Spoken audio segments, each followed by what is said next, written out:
Shalom. Before I begin, I want to give all honor, glory, and praise unto Yahweh, Bahasham, Yahushai, Bahasham, Rachak Wadash, Barakatah Yahweh, Barakatah Yahushai. Double honor to the apostles and elders of Great Millstone who are teaching 100% truth of the Holy Scriptures.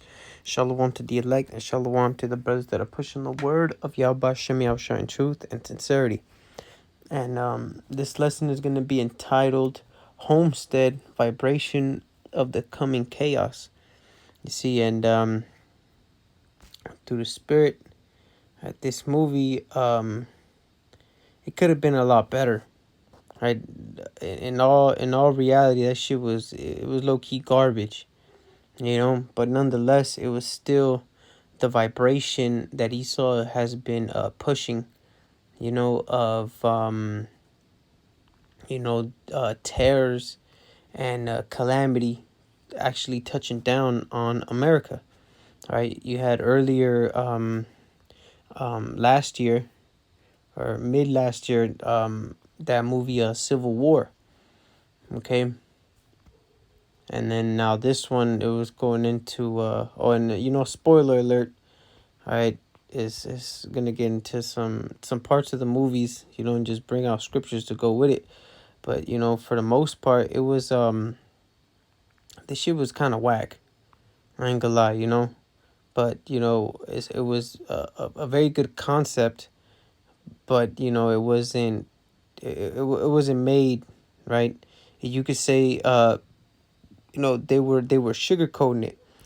The brother I'm Gabar, he was going into that.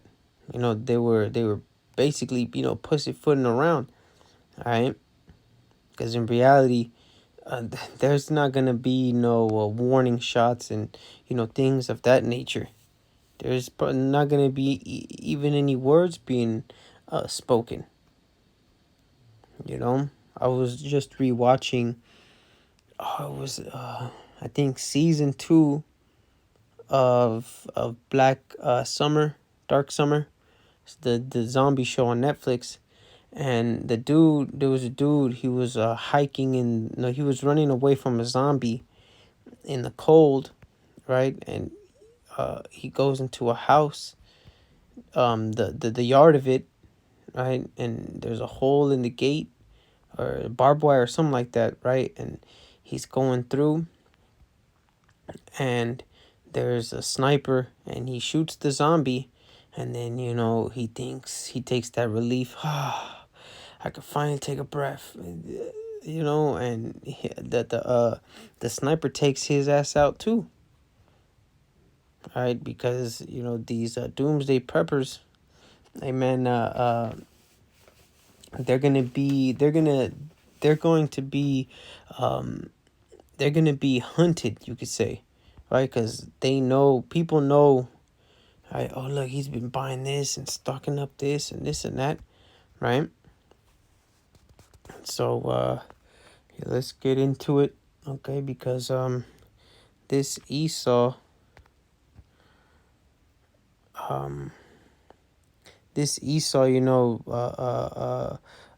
letting it be known of that vibration. Right? It's ultimately how Bashem Yahushua using them. Right? But this is Esau thinking that because he wants to bring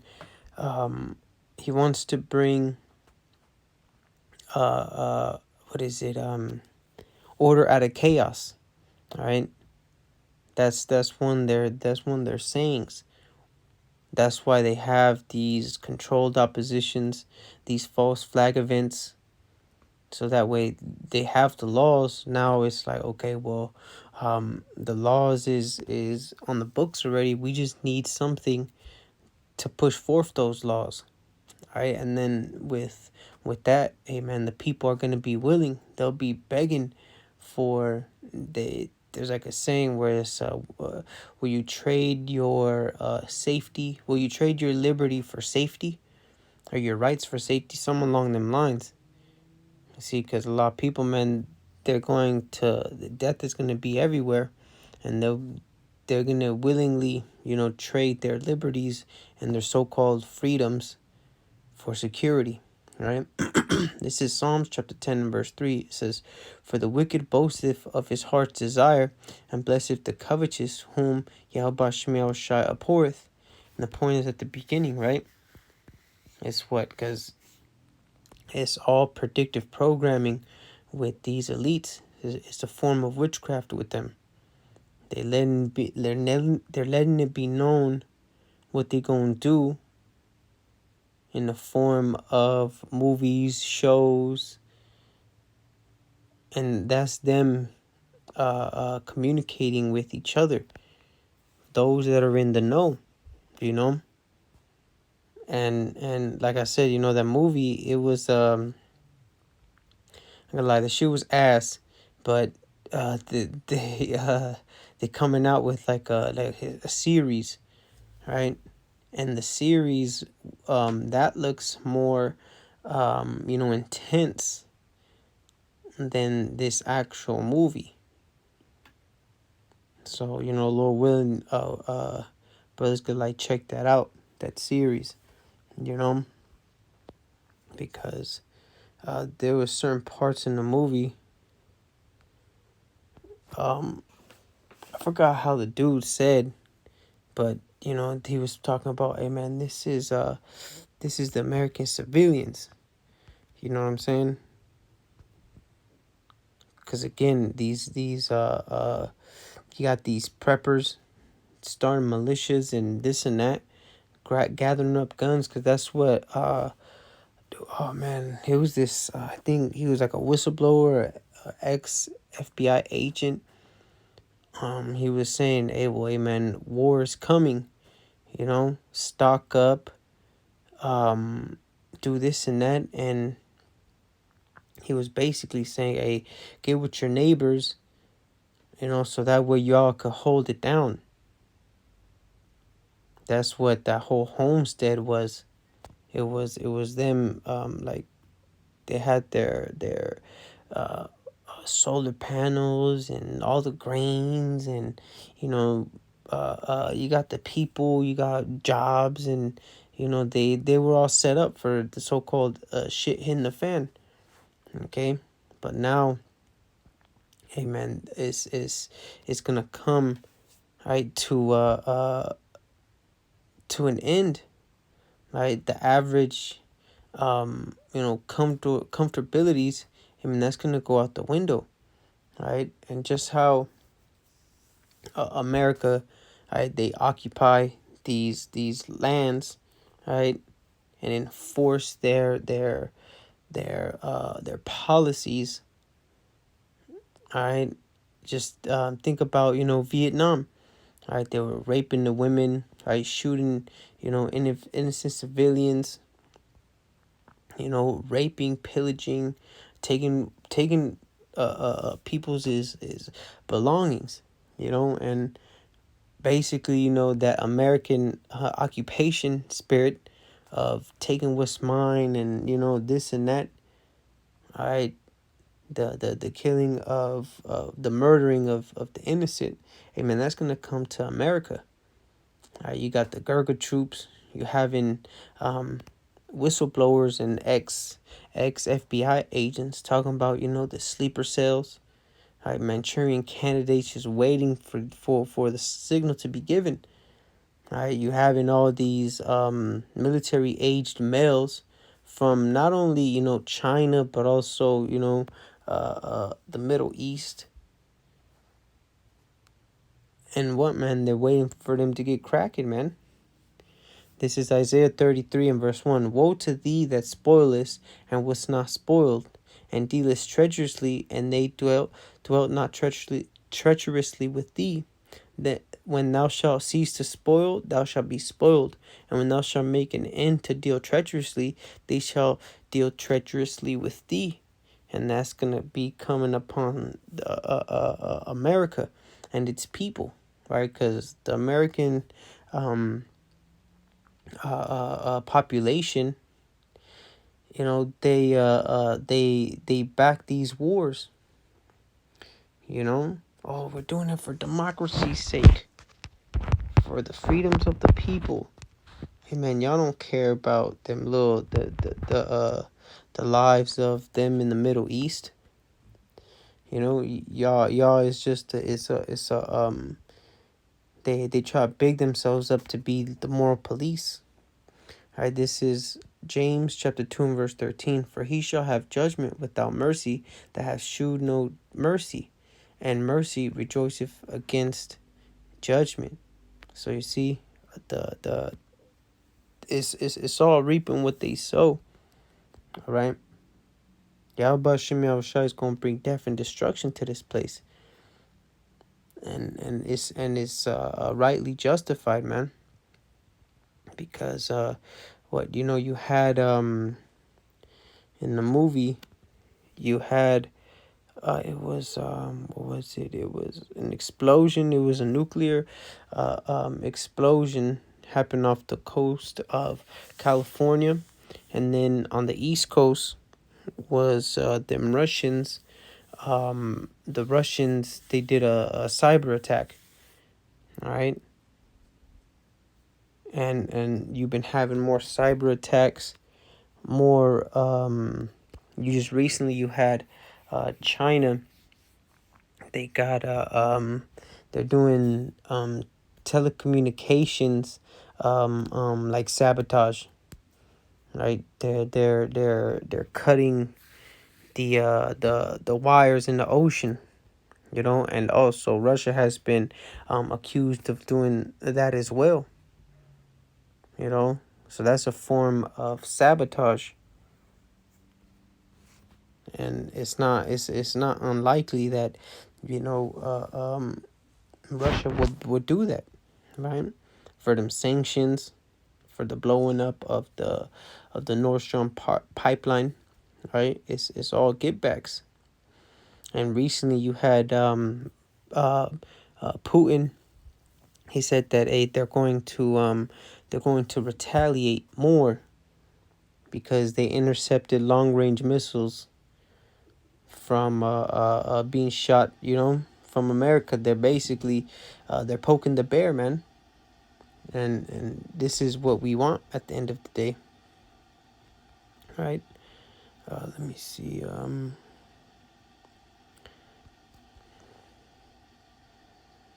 Oh yeah, cause let me get this one, and then it'll lead me to that little piece of that article.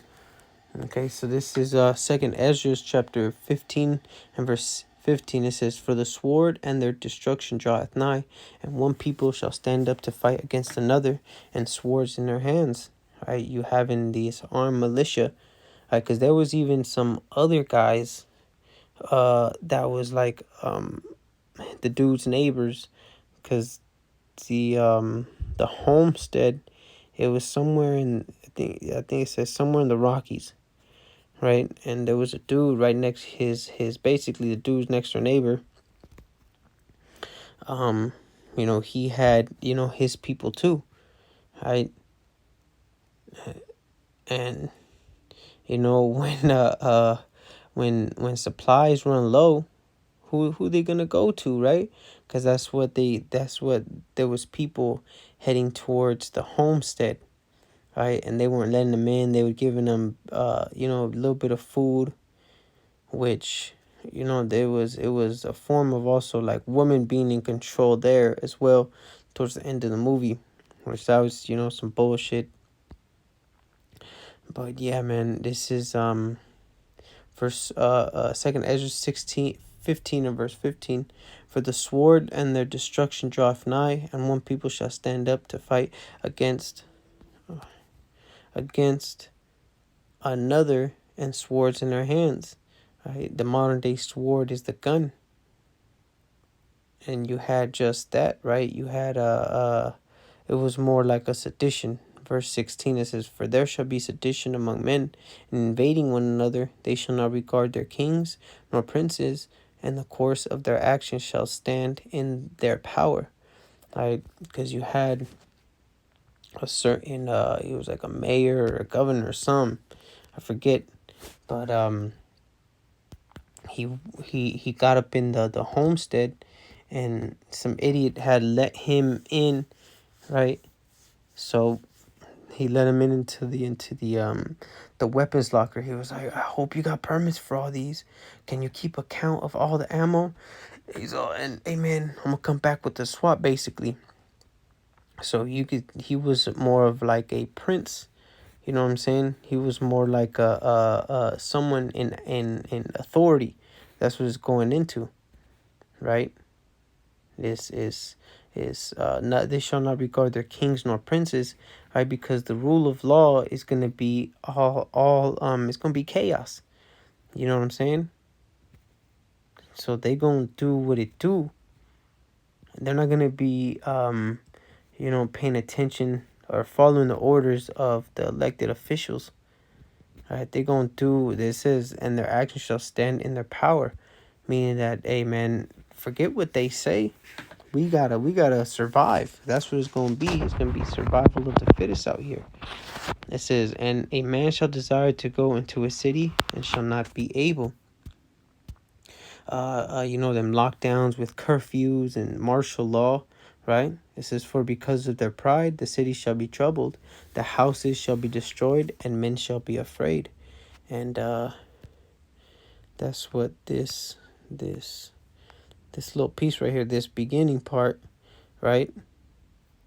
That was his next door neighbor's house, right? They ran up in his house because they wanted what he had, so that guy and his family, they dipped out, and it was just little kids. They had little children, young women, and the mom, right? Let me see. Verse 19, it says, a man shall have no pity upon his neighbor, but shall destroy their houses with the sword, and spoil their goods because of the lack of bread, and for great tribulation. Right? And that's what's going to be coming about, right? There's going to be a lack of food, famine. People, they're not going to have nothing to eat. So, amen. And America, amen, the American population, hey, they're hella strapped up. And that's not to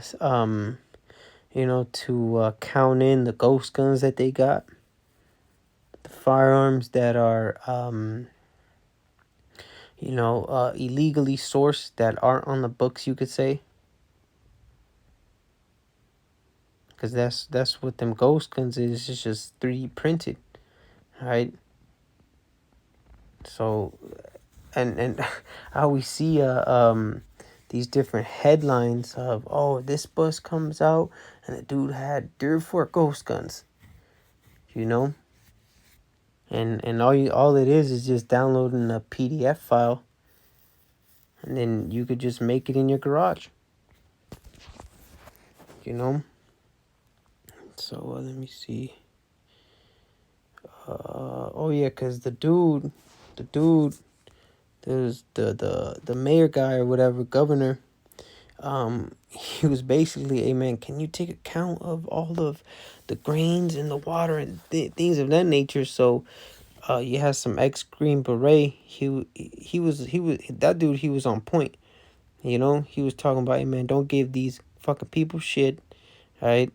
But he did kind of like bitch up when the SWAT came, because the dude, the mayor guy or whatever, he came back with the SWAT, right? And he was like, hey man, we want your guns, right? We want you to take your ammunition and things of that nature. All right, which leads me to this. Okay, this is from mypatriotsupply.com, and let me see. Because right here it goes into basically you're not allowed to hoard, right? And the article goes into, basically like there's a difference between hoarding and stockpiling. Okay? But, let's go here. Is the title is, wait, stockpiling food is illegal in America. It's posted 9/23/22. Okay? 3 years ago. And I'll just read from here. His President Reagan signed Executive Order 1265-6 in 1988, which includes preparing plans and procedures to share between and among the responsible agencies resources such as food, supplies, water, and workforce needed to carry out assigned responsibilities and other essential functions, as well as develop plans for set priorities and allocate resources among civilian and military uh, climates. Climates. President Clinton signed updated Executive Order 1099-8 in 1994, which included a law that allows the federal government to seize hoarded food supplies from both public and private sectors sources. Right, meaning what? That in the time of an emergency, hey man, the government could run up in your house, just like old boy with from the mayor or whatever, the governor. All right. Hey, he was like, we need to take account of that. All right. So hey, it's written in the law. It's written in these executive orders. It says in 1994, President Clinton issued Executive Order 1291-9, which includes the confiscation of water resources in addition to all food that is capable of being ingested by either human beings or animals. All right. So the president signed these executive orders. In 2012, President Obama signed Executive Order 13603, which allows the federal government to seize and redistribute water and food and other sources when the U.S. is in a state of emergency. Okay, so that's what it is, right? It's a state of emergency. Okay, your rights is out the window, like martial law, and then now get what's yours is mine. That's what Big Brother gonna say. Okay, because I think, man, the elder one time was going into it. Basically, the government could come in and take your car, right? If need be, your boat, for military use, if I remember correctly. You know what I'm saying? The NAA. No, it's not. And some along them lines, But that goes good with this, right? So that was just a little extra to bring that out, because what? There's gonna be a lack of food, and that's gonna bring these people to fight up against each other, right? And just like in that movie Civil War, hey man, there's gonna be the Egyptians versus Egyptians.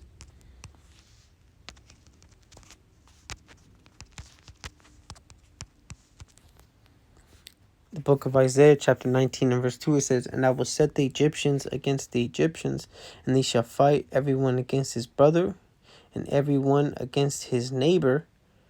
You see, and them Egyptians is being these Americans, right? Because this place is known as spiritually Sodom and Egypt, all right? And that's what you had. You had neighbors, right? They were like, oh, the dude at the beginning that I told you that they ran up in his neighbor's home, right?